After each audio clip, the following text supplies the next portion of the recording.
My mother was a registered dietitian, and using the writings of Ellen White and some of the research of Nathan Pritikin in 1970s, she started reversing coronary artery disease in our home. Now, I don't know how many of you are familiar with the research on coronary artery disease, but we didn't have scientific evidence that that was possible until about 15 years later. But I'll never forget seeing a lady drive up in her car and park it, open the door, take a nitro and put it under her tongue in order to make it from her car to our house. 2 weeks later, she was walking 2 miles with no nitro.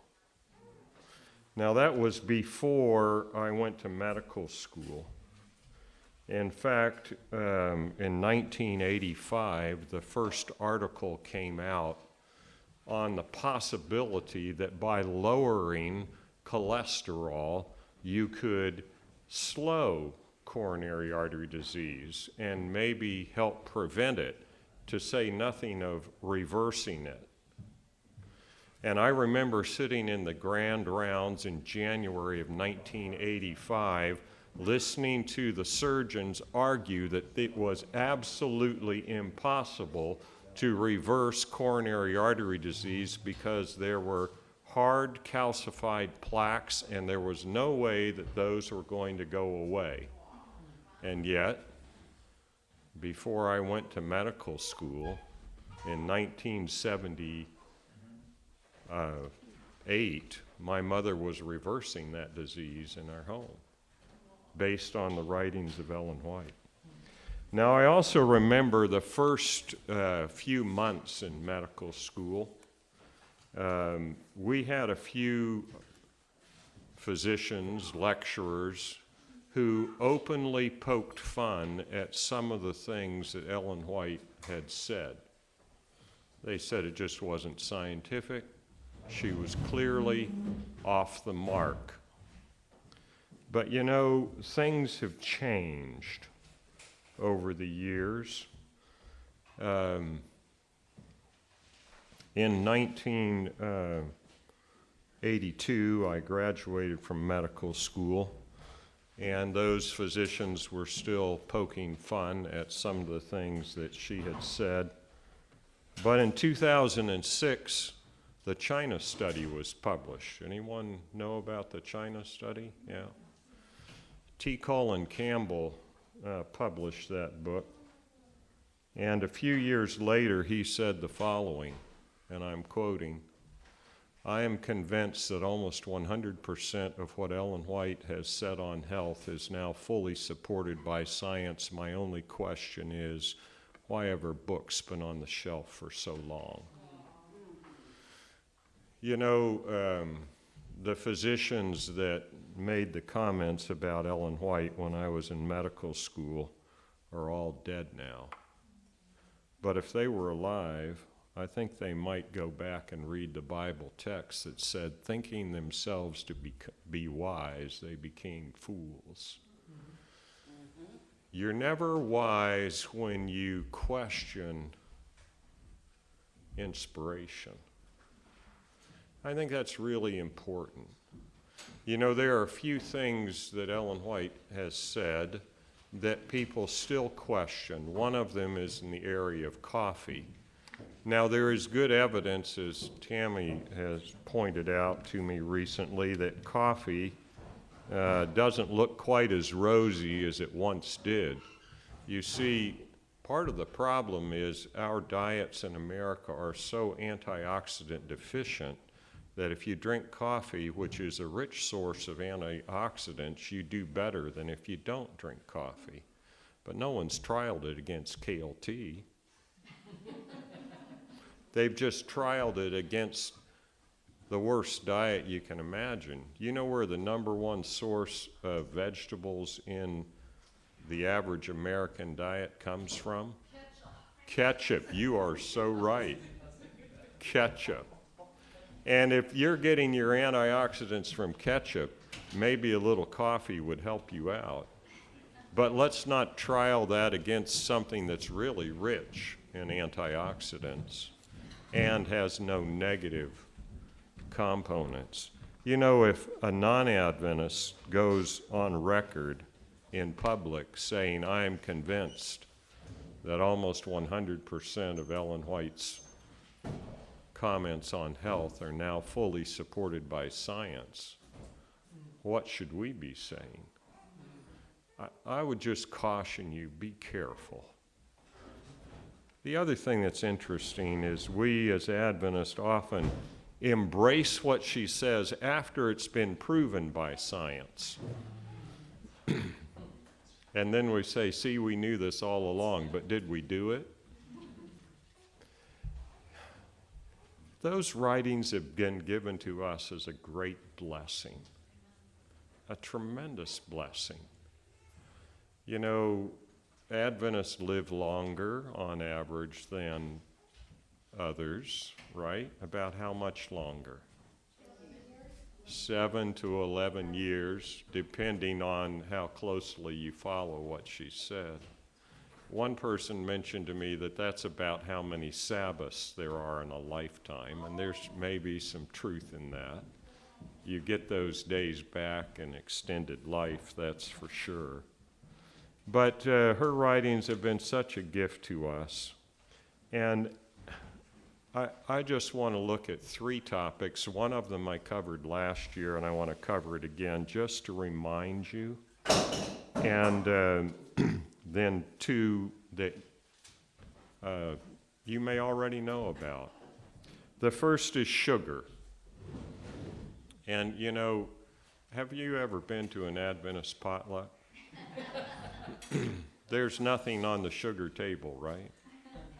Yeah. We won't eat pork, but don't take away our sugar, right? Well, she said some interesting things about sugar. She said this: sugar clogs the system. It hinders the working of the living machine.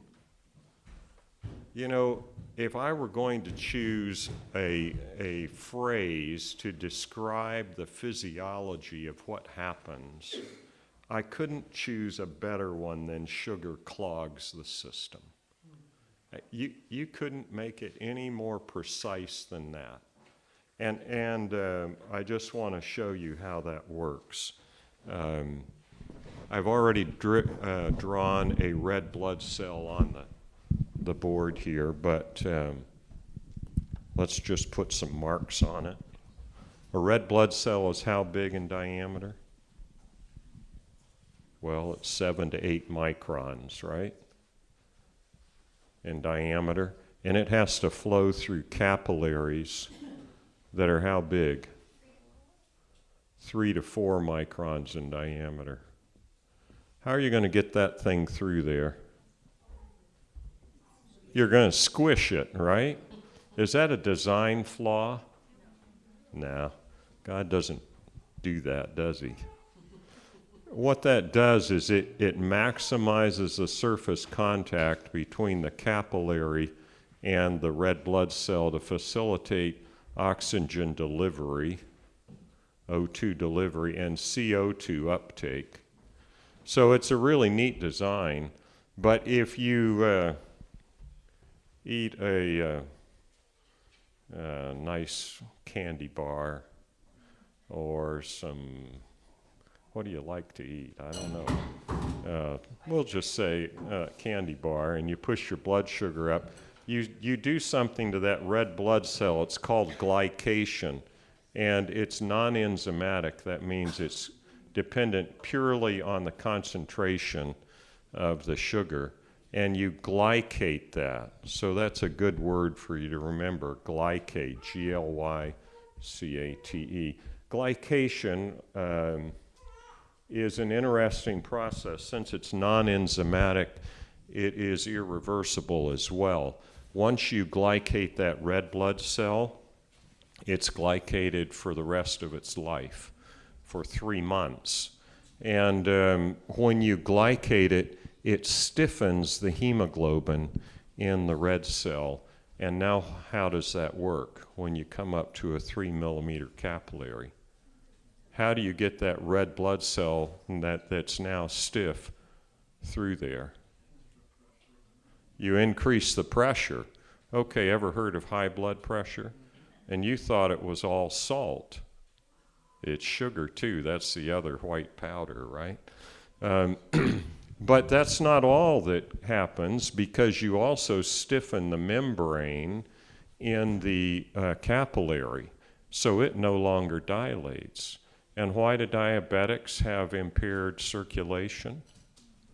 Oh, this is it. That's one of the major reasons. Sugar clogs the system. But that's the red blood cell. What about white blood cells? Same thing happens, right? Has anyone ever heard of a gentleman by the name of Albert Sanchez? He did some research at Loma Linda in the 60s. I spoke with him about his research. He looked at white blood cells. We'll have to make them green because you can't see white on white. But if you have a neutrophil and you expose it to a high sugar concentration, what happens to the membrane? It stiffens. Does that make a difference?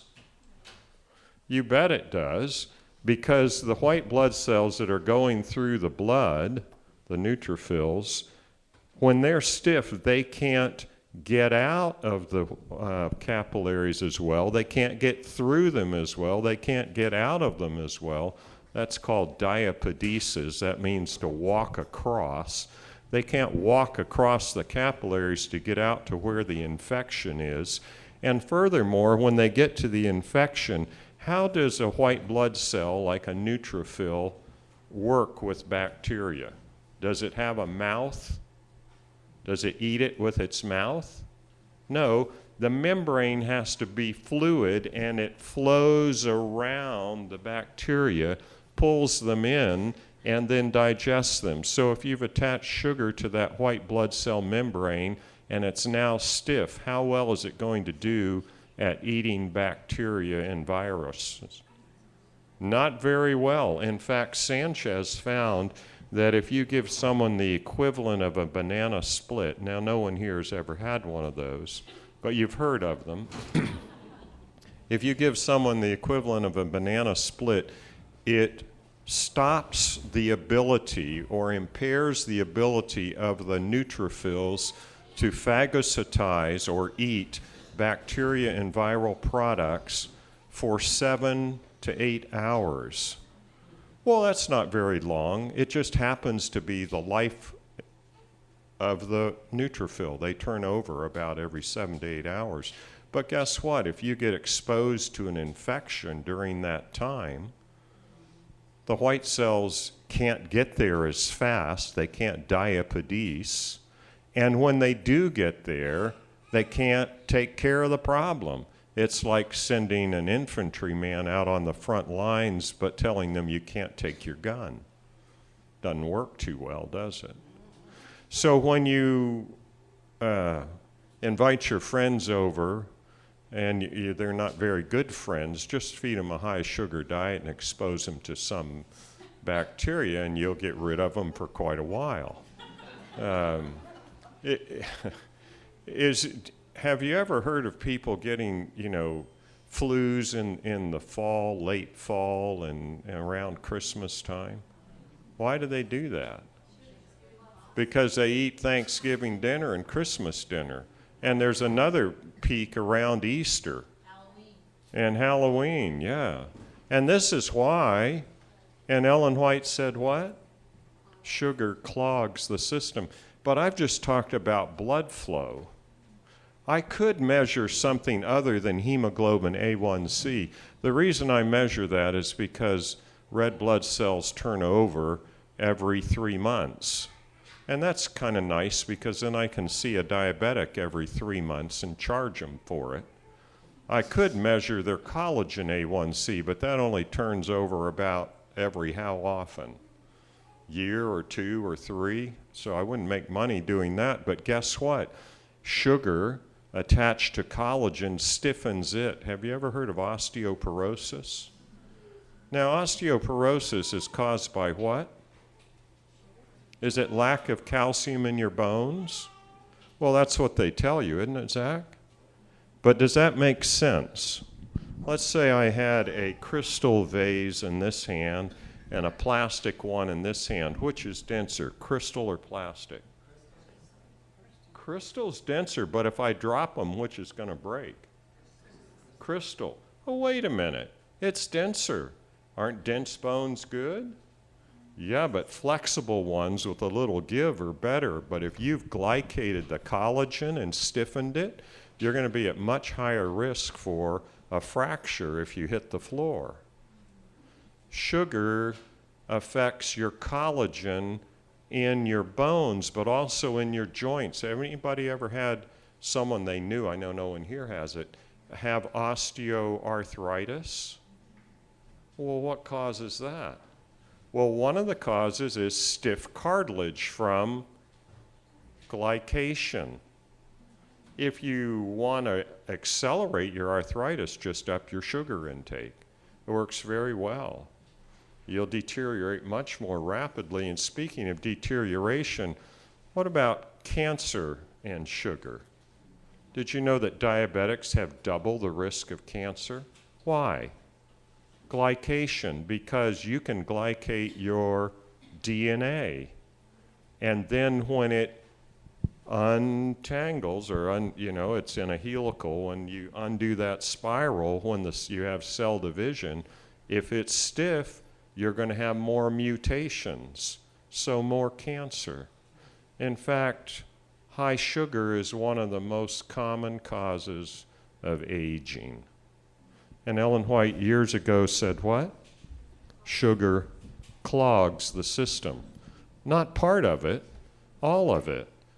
Diabetics also have double the rate of dementia, double the rate of heart attacks, double the rate of strokes. But we don't have to be diabetic to get these problems. Now, sugar's not a poison. It just causes a problem when you absorb it too rapidly. In fact, you can't live without sugar. Your brain runs on it. And you need sugar, but you need it the way the Lord provided it, not the way we refine it. Any questions about sugar clogs the system before I go to the second one?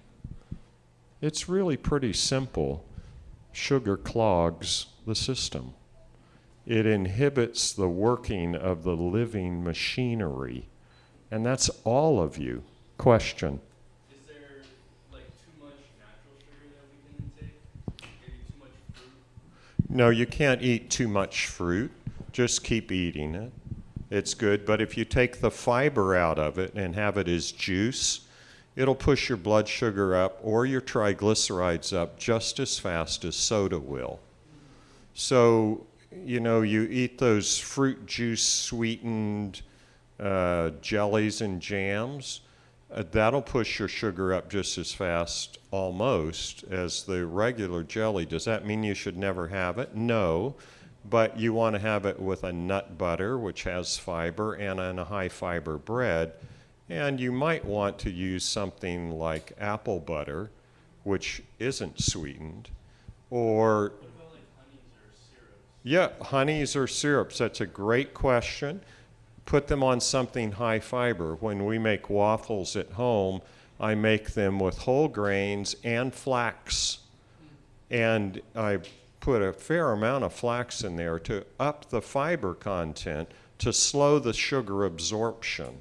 But we use very little syrup. We usually use applesauce unsweetened with frozen berries added, and it can taste very good, even though our son makes maple syrup, and he does a very nice job. If you want something that's a little less sweet and I think tastes better, although my wife will disagree, try birch syrup. The only negative thing about birch syrup, it takes 100 gallons of sap to make 1 gallon of syrup. But if you go to all that work, you've burned off a lot of calories, and you can have a bit, yeah. But I love birch syrup. But if you 100 gallons to 1, you use a tiny amount. It's like gold. Question? If you use whole dates. Great question. Dates. Dates have a glycemic index of 42, which is really low. That's lower than potatoes. And you can sweeten with dates because they're so high in fiber. If you use the whole date, that's not a problem. And that's what we usually use. Now, you can use honey, but again, you want to think of fiber and slowing the absorption. Sugar is not a poison. It's just if we get it too concentrated and it bumps our blood sugars up or our tissue sugar up, then you get the glycation problem. It's all concentration dependent. Yeah. Question? Brown rice syrup? Same thing. It's sugar. You just look at the carb-fiber ratio, and that'll tell you. I mean, you can use beet sugar or anything, but sugar. Yeah. And someone always asks, or usually asks, about sugar substitutes. I don't recommend them, like stevia or the synthetic ones. The problem with those is you taste that sweet in your mouth, but you don't get the carbs, and the brain is a little bit tricked. And when it doesn't get the calories, but you've tasted the sweet, it increases your appetite and you tend to eat more. That's why when you go out to one of these burger joints, you can get a diet soda that's great big for not much money at all, because they know if you drink that diet soda with no calories in it, you're going to be more hungry and you're going to eat more. And they've got your number when they do that. So it's interesting. I'd avoid sugar substitutes for that reason. So let's look at another one. And this one is particularly interesting to me because of where we are right now. And that's with evergreens around. Ellen White says this from Ministry of Healing. There are life-giving properties in the balsam of the pine, and the fragrance of the cedar and fir, and other trees also have properties that are health restoring. And this is from a letter she wrote. In a certain place, preparations were being made to clear the land for the erection of a sanitarium. Light was given that there is health in the fragrance of the pine, the cedar, and the fir, and there are several other kinds of trees that have medicinal properties that are health promoting. Let not such trees be ruthlessly cut down. Better change the site of the building than cut down these evergreen trees. Interesting. Move the building, not the trees. Where's AJ? But you know, AJ's interesting. He cuts those pines and chops them up. And I often think of him and all the benefit he's getting from that. You know, that. Have you ever chipped wood? Anyone here chipped evergreens? I mean, the fragrance is incredible. I just love that fragrance. It's wonderful, that freshly chipped woods. Well, you know, for years we had that information and we didn't do a whole lot with it.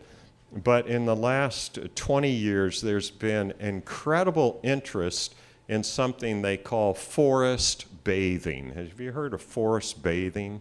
That doesn't mean going out and standing in the woods without any clothes on. It means taking a leisurely walk, usually for about 1.5 miles. Emphasis on leisurely, because you're there to enjoy the ambiance, you know, and get the sense of being in the forest. And they're really big into this in Japan, among other places. But the research on forest bathing is incredible.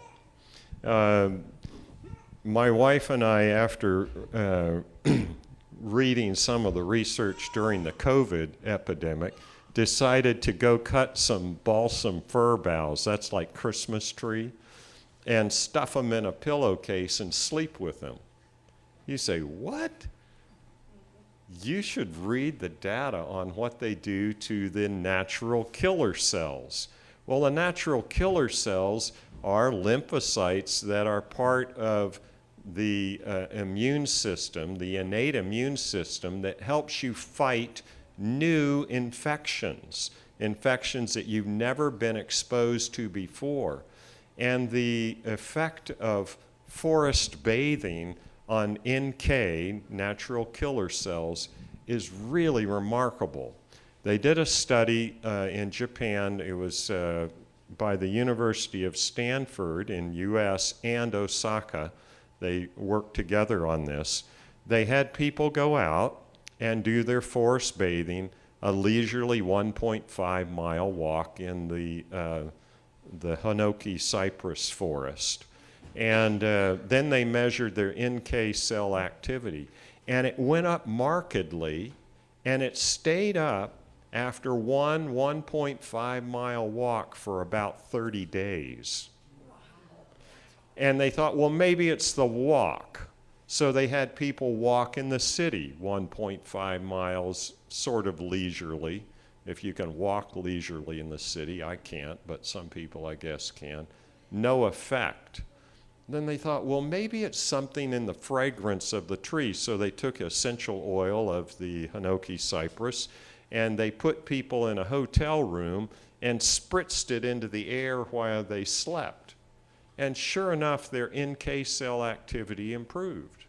So do you just want to go to a hotel in the city and smell the Hinoki cypress? Well, that's better than nothing.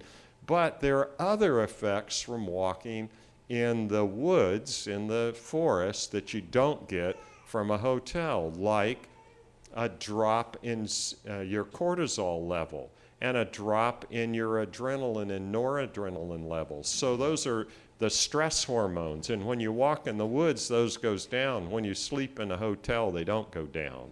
So get back in the forest. Now, here's a list of the things that we have really good proof for with forest bathing. That is, getting out and smelling the fragrance of these trees.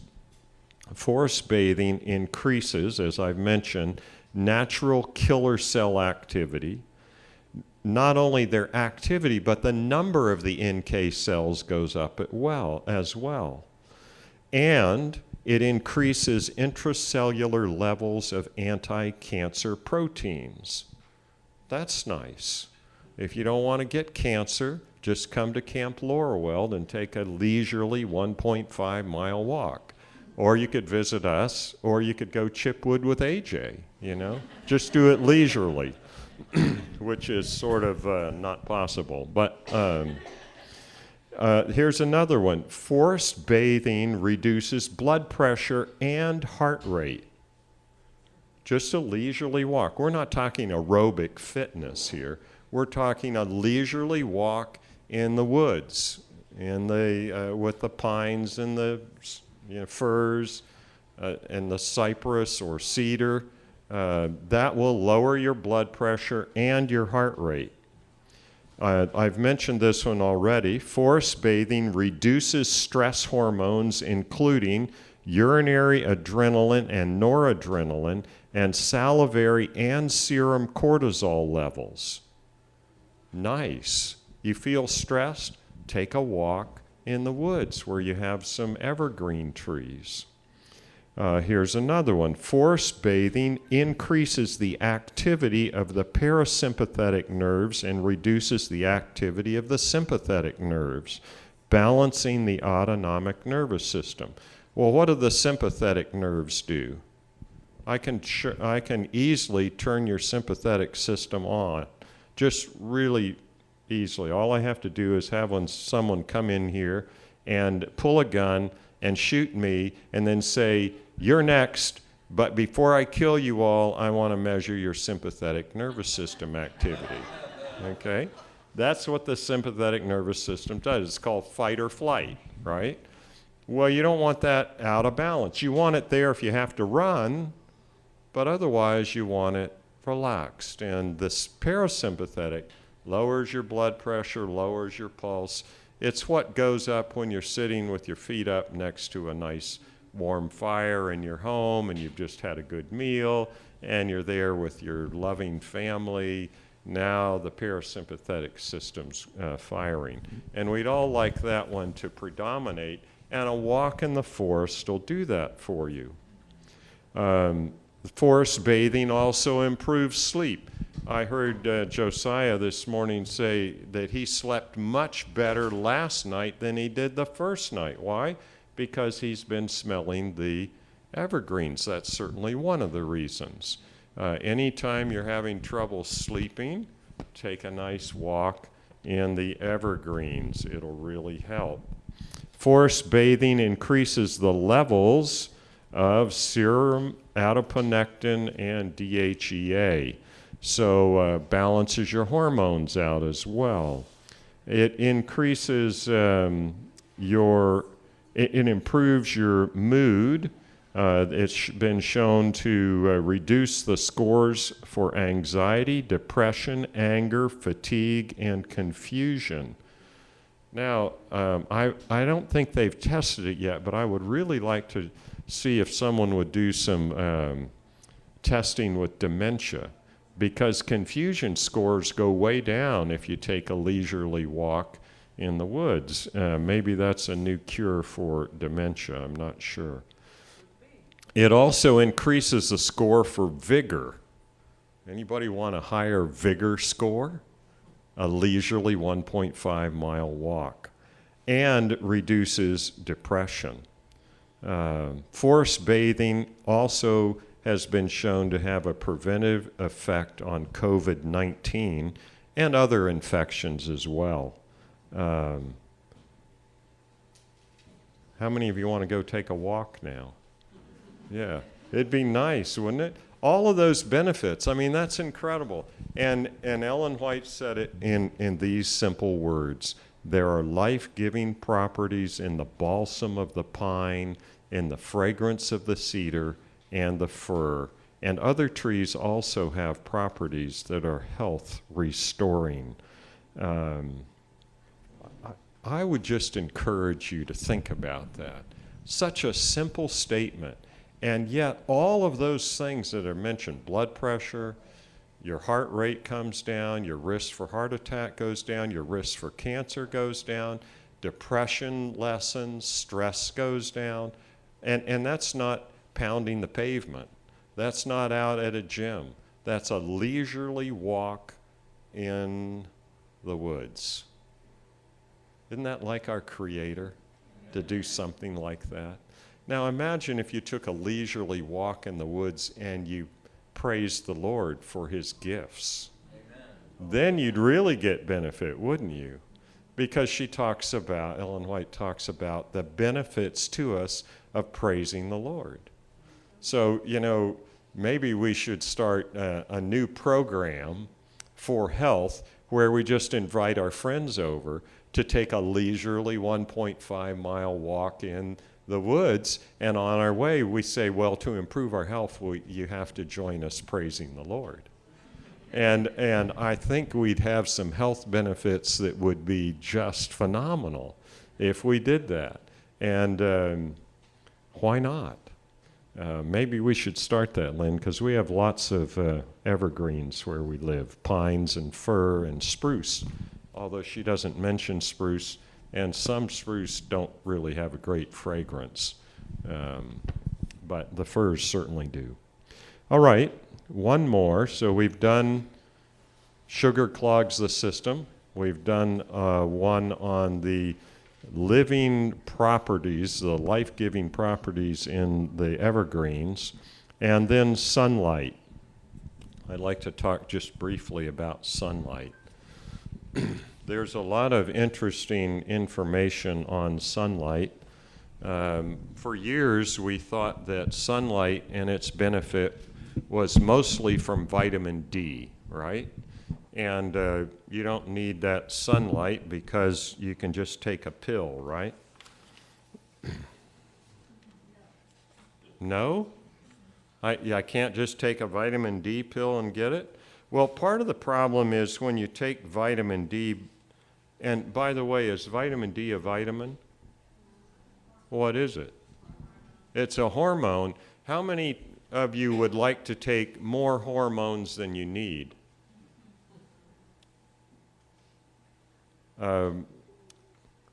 Not me, right? Because excess hormones cause as much problem as not enough hormones. We know that because we tried supplementing women with estrogen in a very large scale, and then the information came out that that increased cancer risk.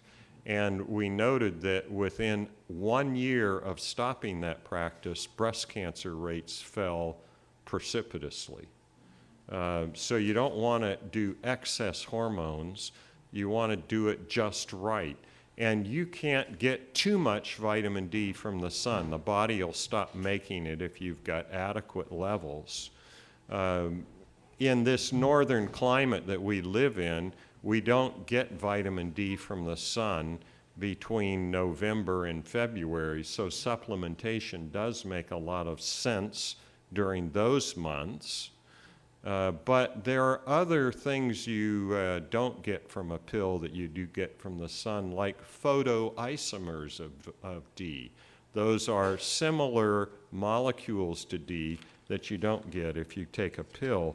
But the problem is we've done lots of studies now, and supplementing vitamin D doesn't fix all the problems that we thought it should.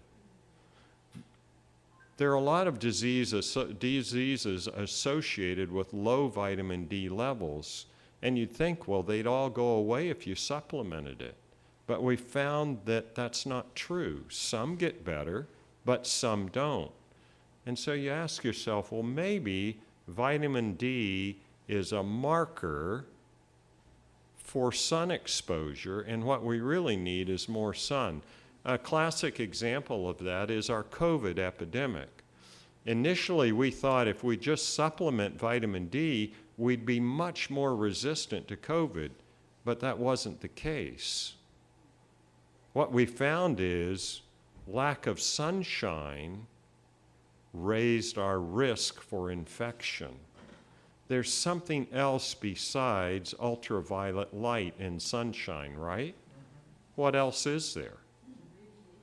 Well, it's the whole spectrum of light. You get a full spectrum light from the sun, including red and near-infrared light. And it looks like the red and near-infrared light is particularly beneficial to us. Let me just read some comments from Ellen White on light. It's really interesting stuff. Before I do, I skipped one thing on green spaces. This is fascinating. This is from a book on environmental health, and they say this about green spaces. Exposure to green spaces has been associated with improved perceived general health, better pregnancy outcomes, that is, birth weight, enhanced brain development in children, better cognitive function in adults, improved mental health, lower risk of diabetes, cardiovascular disease, cancer, and generally reduced mortality. That's just exposure to green spaces, to say nothing of the evergreens. Now, do you want your children and grandchildren to have better cognitive development? Definitely. Get them out in a green space away from that computer. Yeah. Do you want those babies to have a good birth weight? Get the mamas out in green space. Incredible, isn't it? We were designed to be put where? In a garden. Absolutely. Spend time in your garden. It's really good for your health. So important that we understand that. All right, now let's go on to sunlight. Make it a habit not to sit up after 9 o'clock. That's what she says. Make it a habit not to sit up after 9 o'clock. Nobody here has ever done that, have they? Make it a habit not to sit up after 9 o'clock. Every light should be extinguished. And she didn't say some, did she? Every light should be extinguished. This turning night into day is a wretched, health-destroying habit. Can you imagine that?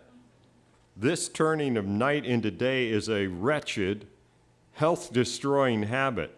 And this reading much by brain workers up to the sleeping hours is very injurious to health. It calls the blood to the brain, and then there is a restlessness and a wakefulness, and the precious sleep that should rest the body does not come when desired. You know, Bill Gates' father had dementia. Did you know that? His father had dementia, and he has poured untold millions into research on dementia prevention.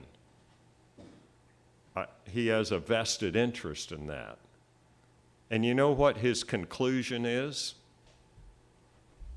If you want to avoid dementia, get sleep. 7 to 8 hours a night. That was it. If you want to avoid dementia, get 7 to 8 hours of sleep a night. After all that money was spent, he could have just read this. This habit of turning night into day is a wretched, health-destroying habit. And we're going to look at the science on that. And she says, extinguish most of the lights. All the lights. What do you do if you live in a city? It's tough. You better get some of those thick blackout curtains. Right, blinds. It's a wretched, health-destroying habit. Okay, but that isn't all she says about light.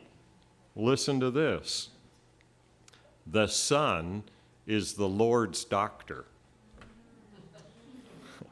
The sun is the Lord's doctor. How many of you have gone to your doctor and you've heard them say, stay out of the sun, it's really bad for your skin? Yeah. Now here's a question. You're out on an aircraft carrier. Who's going to get more melanoma, the people working below decks or those working on deck?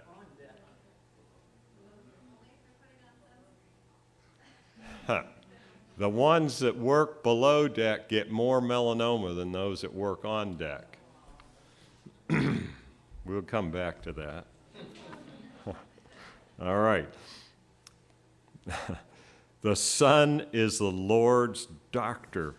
There is healing in its beams. Faith and works are to be combined. Do all you can to obtain the sunshine of the first morning hours. And then ask the Lord to bless the means you have taken to secure cleanliness, pure air, and daily sunshine. How often are we supposed to get sunshine? That's what she said, daily, right? Yeah. I love that. The sun is the Lord's doctor. Wouldn't you want to go to the Lord's doctor? Yeah, me too. So don't listen to your doctor when he tells you to stay out of the sun. Go to the Lord's doctor. Okay, here's another one. The feeble one should press out into the sunshine as earnestly and naturally as do the shaded plants and vines. You ever feel feeble? Press out. What does that mean, press out? Force your way out there. Don't let them keep you inside. Force your way out into the sunshine. The pale, sickly grain blade that has struggled up out of the cold, early spring puts out the natural and healthy deep green after enjoying for a few days the life the health and life-giving rays of the sun.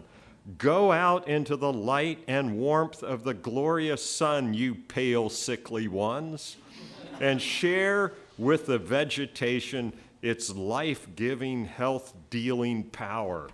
Don't you love that? You pale, sickly ones. We should go out right now. There's still some sunshine. Yeah. How prevalent is the habit of turning day into night and night into day? Many youth sleep soundly in the morning when they should be up with the early singing birds and be stirring when all nature is awake. All right, what time do the birds start to sing? Yeah, around 4:30. You know when you ought to be getting up. Just give me a call. I'm already up. All right. Oh, my. Our God is a God of order, and he desires that his children shall will to bring themselves into order under his discipline. Would it not be better, therefore, to break this habit of turning night into day and the fresh hours of the morning into night? If the youth would form habits of regularity and order, they would improve in health, in spirits, in memory, and in disposition. Oh, amen. But we better get up too. I love that the sun is the Lord's doctor. You know, they've done some really interesting research on melatonin. You've all heard about melatonin. When do you produce more melatonin, at night or during the day?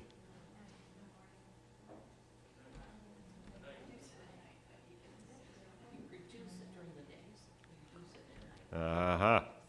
There's a disagreement here. All right, so you produce more melatonin in the pineal gland at night. Where's the pineal gland?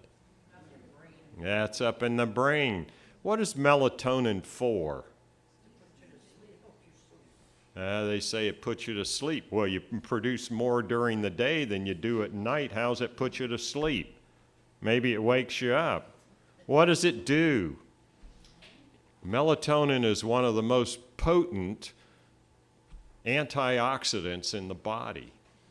And it is absolutely necessary to restore your brain at night. Remember Bill Gates? He wants you to sleep at night so you won't lose your mind, because you need that melatonin. How much light does it take to turn off melatonin production in the pineal gland? 1 lux. How much is a lux? Not much. It's less than a match. Like that. So what did Ellen White say? Extinguish all the light. How did she know? You know, you read her stuff and you compare it to science and you think, man, she wasn't that smart, but our Lord was. And he told her, extinguish all light. Don't be turning those on at night. Don't be looking at this at night. She said, don't read up to bedtime. Did you notice that? I tell my patients that are having trouble sleeping, I say, when the sun goes down, don't turn on your light. You can have low down near the floor lights if you have to get around before it's bedtime, but keep that to a minimum because you don't want to turn off melatonin production in the pineal gland. It's so very, very important if you want to renew your brain. You know what the best way to cure insomnia is? You send people on a camping trip without a flashlight. Within a few days, their insomnia is gone because they're getting all the natural light there is, and at night, all they get is the infrared and the near infrared of the fire, and it's down low. And when it's down low, it shines on the part of the eye that doesn't turn off melatonin. If you get the lights up high, it will. You get them down low, and it doesn't. Camping fixes insomnia almost all the time. So if you have a problem, just go for a camping trip and forget your flashlight or your cell phone. Don't be doing that. Don't be watching screens. Screens are rich in blue light, and they're the best. Blue light is the best to turn off melatonin production. Well, I guess I've gone too long. So when you get sunlight during the day, you pick up red and near-infrared light. The near-infrared you can't see, but you can feel. If you feel the warmth from the sun, that warmth facilitates the production of melatonin in the mitochondria in the cell. What's the mitochondria? It's the powerhouse of the cell. It's the stove of the body. And that's where you burn stuff. That's where you need the most antioxidants. And that's why God designed you in the sunshine to produce those antioxidants. It's so critically important. And that's what was wrong with COVID? What killed people? Excess inflammation killed people. And if they were getting plenty of sunshine, they were getting the melatonin, and it dampened that excess inflammation, and people didn't die. You can follow the severity of the COVID infections based on seasons. Particularly in Europe, you could see this. As the season progressed and you went toward winter, it got more severe up in the northern parts, and then as winter progressed, that severity went all the way down. And then as spring came, it reversed based on sunlight exposure, melatonin production. And you know, the sun is the Lord's doctor. Don't forget that. Will sun damage your skin? Sure, it will. It won't increase melanoma unless you get burns. And interestingly, isn't it like God that He would give you the warmth and the benefit of the near-infrared early in the morning, and you don't get any problems from ultraviolet until you're around noon? 10 to 2 is the worst time. And if you've been out already and gotten the near-infrared, you're not going to get near the trouble from the ultraviolet, and you'll pick up the D. The problem is the people that were on that aircraft carrier, they were downstairs working. They came up at noontime to walk around, get a break, and they got all the ultraviolet intensity, but not the near-infrared, burned their skin, couldn't repair it, and so they're at higher risk for melanoma, whereas the guys working up on deck had the near-infrared and red early in the morning, and they had that, and then they got the ultraviolet, and then they got more near-infrared and repaired, and they didn't have near the damage to their skin. Sun is the Lord's doctor. Get it the way He designed. Get more of it. Press out into the sunlight, you pale, sickly ones. Just remember that. It's so very, very important. Any questions? So if I went out in the morning at sunrise, and for my lunch break, got the intense sun for 20 minutes, and then an evening walk. You'd be great. 15 is probably enough. Build up slowly so you don't get a burn. Burns are what you don't want to get, okay? Remember the near-infrared and red, if you can feel the warmth of the sun, you're getting it. It goes right through your shirt. It goes right through your coat. Anytime you can feel that warmth, you're getting those beneficial rays. Near-infrared will penetrate 8 centimeters into the body. That's a long ways. And you know, is it any wonder that you feel better when you go out in the sunlight? You do, for lots of reasons. My cat, as soon as the sun comes out, it's out and laying in the sun. It knows God's doctor better than I do. It just goes out there. How much skin exposure do you need to get vitamin All right, Zach, you want to comment on that? Is it 15 minutes on your face and arms? Depends on the time. Yeah. Time of year, so summertime, if you have a t-shirt on and shorts on, you're gaining on average about 20,000 IUs per hour. Okay, and so you really can't combine supplementation because you wouldn't want to necessarily take 20,000 IUs. But in the summertime, that's what you're getting about 20,000 IUs per hour. You need about an hour's worth, so it works out to about 20,000 a day is what you're shooting for. Realize though that's at different times you're going to get different amounts. Plus, it stays on your skin for a period of time. So what happens is you can actually wash vitamin D off. And this is what will happen is people, if they come back from the beach, they wash it off. It lingers for about 4 hours and it transitions in your skin during that time frame. So you want about an hour a day. If you want to watch time, you need that full spectrum.